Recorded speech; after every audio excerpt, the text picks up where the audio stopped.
Now, you already heard so much very good information from others.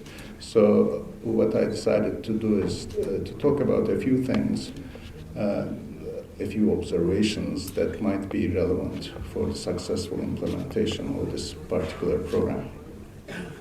So first, you should know that BISP at the beginning, I was in the South Asia region again, and I actually was leading the development policy operation that had one item, prior action, that BISP is established. Another one was about the proxy means test, transparent selection, the first registry, and so on. So, but when I look back, when we work since then, I worked on 2 other regions and I came back here. But with so much experience, one thing that's clear to me is the programs that work, the success stories, are always the ones that the governments own. They want to do, they put energy, effort into it. And, the development partners, it's nice to have, we do our best, but it never guarantees success. So take a moment to congratulate yourself. This is a big deal. I'm amazed at where BISP have come over the years. During those early times, we had taken the BISP technical staff to Mexico and Brazil to show these programs and study them and so on. Now we actually take other countries to Pakistan to show Benefit Income Support Program. This is where we are. Right.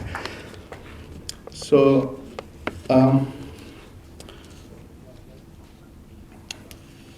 there are a few things that I feel are critical for this program. One is to keep up the innovation bit. Now, you have already launched dynamic registry in January 2023. That's a big deal. Yes, there are challenges, not because, first of all, no data is ever perfect, right? So acknowledging this is a big deal. What's important is you have the systems, update mechanisms, monitoring and evaluation to identify things and correct them and fix them as you go.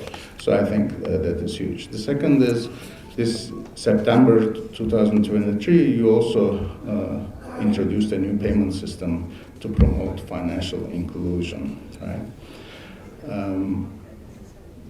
And today we have this savings scheme. So this is wonderful. It is this innovation bit and the government's leadership that will make this program succeed or not.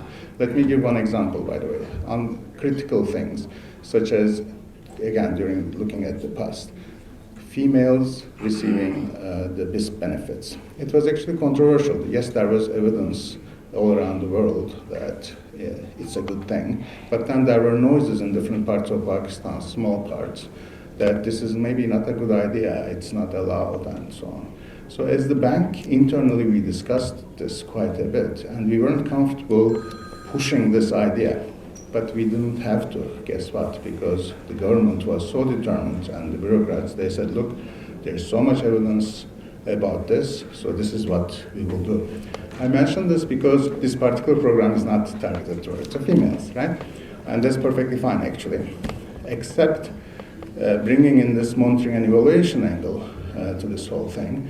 What I would expect you to do is to track what's going on. And if females are not represented sufficiently, it may be that's why you are doing the pilot, then investigate why this is happening and put in incentives to make it a bit more balanced, right? And this is, I give this example, but this is basically how you have been operating, and I think this is a big part of your success, so that course corrections can be made based on M&E. The other thing is, of course, nothing remains the same. Technology, in this case, is a good thing for us, good ally. So even if certain things are great, you want to use technology, including, by the way, this whole location-based and geographical. I think there's going to be a lot of good things coming there. And finally, let me just mention some numbers. Pakistan has almost 100 million adults without a bank account, and most of them belong to the bottom quintiles. BISP savings scheme provides an excellent opportunity to move beyond the limited mandate accounts that have been used by BISP to make regular cash transfers to over 9 million beneficiary families. 100 million adults without a bank account.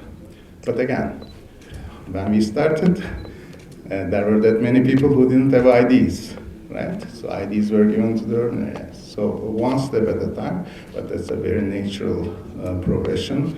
And old man syndrome, I keep comparing to the past, but at the beginning we were actually also very hesitant to push anything on conditional cash transfers, even though we loved them, we believed in them, but capacity-wise, we didn't see everything happening at the same time.